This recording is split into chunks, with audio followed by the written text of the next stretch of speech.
Hey everyone. So thanks again for coming out. And I always say that, although I am appreciative, but I know you have to be here. Now, behind me is a Nicaraguan protest from many, many years ago when I used to work at the UCA, La Universidad Centroamericana. It was a Jesuit university, and they would always have these protests. Sometimes I wouldn't even have to work and I'd just stand there eating popcorn.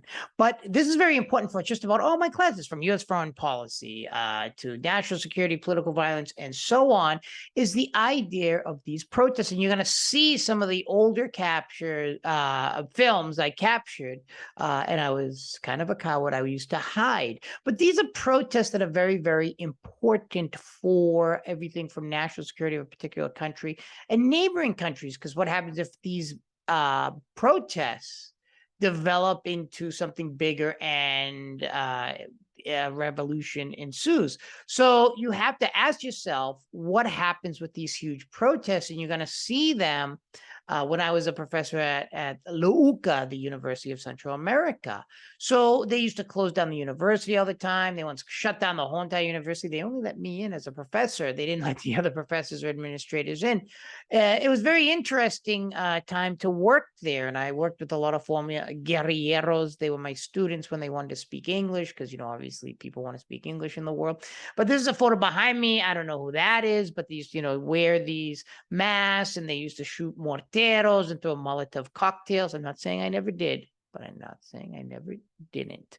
But it's very interesting because we're going to see this play out all over Latin America, where my research interests are, but also you see it in Asia, Thailand. You see it in so many other countries, and this can basically break or make a government. So the idea here is to understand this type of political violence. It just doesn't happen overnight. There are certain reasons, not just people are crazy. A lot of people, there's a lot of what we call interest convergence. I'm going to talk about that when you see this in conjunction with my other video on the death of Dylan Cruz in Colombia, a completely different Latin American country, but still you have this kind of interest convergence. So here you have a lot of people protesting for 6%, that is 6%, and they're protesting in order to get more money for the university. But there are also people who are against CAFTA, that was the free trade agreement, like NAFTA, because a lot of people in the rural area lost their businesses, or like their businesses declined because they can't compete. Remember, free trade is never free trade. The United States subsidizes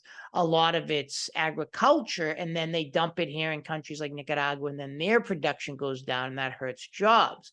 So, you have people involved in that. You have other people, like this was a time before Daniel Ortega won power again. So you had people who was in his camp, and you obviously might have seen some videos. Now they're protesting against Daniel Ortega, but this is before he became power for the second time in Nicaragua. So you've got people in the Ortega camp, to destabilize the government of Arnaldo Alemán or Enrique Bolaños. Those are two people who were before him.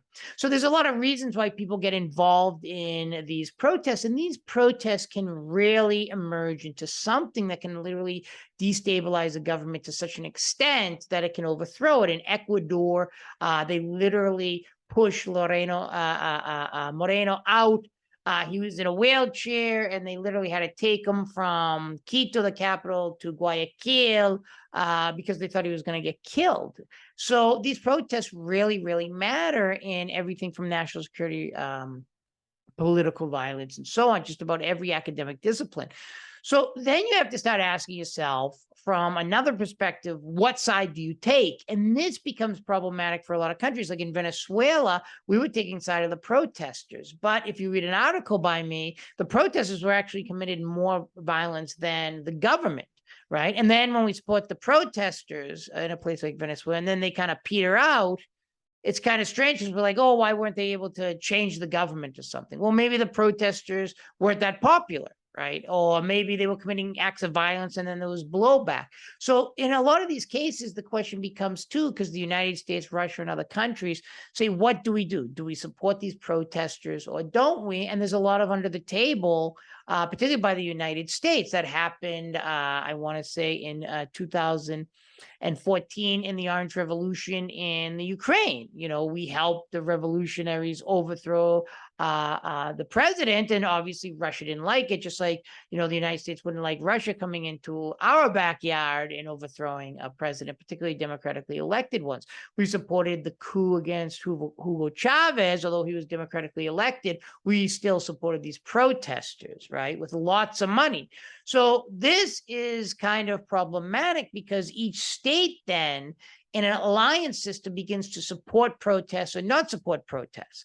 So one of the interesting things is each country will come out and say, oh, this protest is for democracy, and another country will say, oh, no, it's not for democracy. So we're just supporting protests in our interest. So in a way, we'll support protests in, say, Venezuela, but not in Colombia.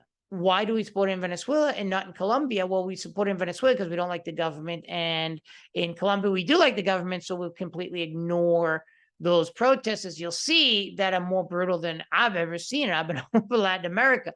So this is what becomes an issue in international politics, political violence, national security, U.S. foreign policy, because once these protests get started, like this guy behind me, the State Department starts saying, do I support this guy or don't I? Is he with me or isn't he with me? It's not about whether this guy behind me is a freedom fighter, brutal, or whatever. They don't care about that. States don't care. China, Russia, Iran, the United States, we don't care about that. Right. We supported brutality in Libya. Now, I'm no fan of Gaddafi. He was popular in the first few years, but then he petered out. But, we supported that movement against him. And now Libya is a failed state. So it depends on who we support. So when there were protests against Pinochet in Chile, we supported Pinochet, so we're not going to support the protesters. In Nicaragua, we were supporting the government during that time, so we're not going to support these people. See all these people behind me and what you'll see in the video? Screw them, right? We don't care about them. Same thing goes with Colombia. When Dylan Cruz was killed and others, well, we support the Colombian government, so we're going to pretend these protests don't happen. So this is part of the game of international politics, and it stinks because a lot of people are killed. There's a lot of good movements that go unsung, meaning that we completely ignore them. We only appreciate or stress and highlight protests in countries where there are enemies, like Venezuela. But remember, before, when Carlos Anthony Perez was in his second term in Venezuela, right? Carlos Anthony Perez, that government killed up to 3,000 people during Caracazo when George Bush, the first, was president. And we supported him 100%. The World Bank supported it. IMF supported it. So the question is, when do you support protests and when don't you? And usually it's not for freedom. Don't buy into that. We support political violence when it's in our interest. So does Russia, so does China, etc. So when these protesters, like these people, get brutalized, we don't care because we were supporting the government. Now that we're against the government in Nicaragua, you see other protests, okay, we support it. We support the government in Colombia before this protest, so we're not going to support it. We're going to completely ignore it. But now with Petro is in power, maybe we will support it. When Carlos Andrés Perez Cap was in power in Venezuela, we loved him. He killed 3,000 people in Caracazo. Who cares, right? But now we don't like the government of Venezuela, so now there's protests. We want him to overthrow Maduro and Vladimir Padrino. So we're going to support the protesters with massive amounts of money. And this is problematic. We like the government. We don't like the government in the Ukraine. We support the Orange Revolution. So then we oust the government in the Ukraine.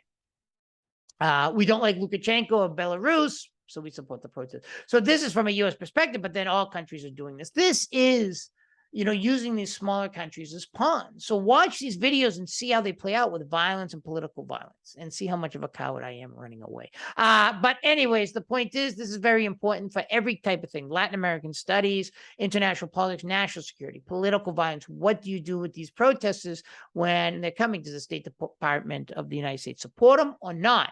And this is problem. And why do they start to begin with this? A lot of times what we call interest convergence, which you're going to see with the Dylan Cruz protest, And basically, that is a lot of people get involved because they have different interests. So these students have interests, but then maybe workers in the rural area have interests. And then maybe there's another group that wants to destabilize the government that has interest. So they all come in and converge their interests, and the protests become bigger, bigger, and bigger. And what other state and non-state powers do with these protests for their own parochial self-interest depends on whether they're, quote, an enemy or a friend. And I do make that distinction because they do that in world politics. So thanks a lot. Please watch all the videos of the protests because they are important to understand, and they're also generalizable to other areas of the world. Even though I focus on Latin America, they might be fungible to other areas from Asia, Africa, United States, etc. So take care, everyone, and stay safe and stay away from these protests.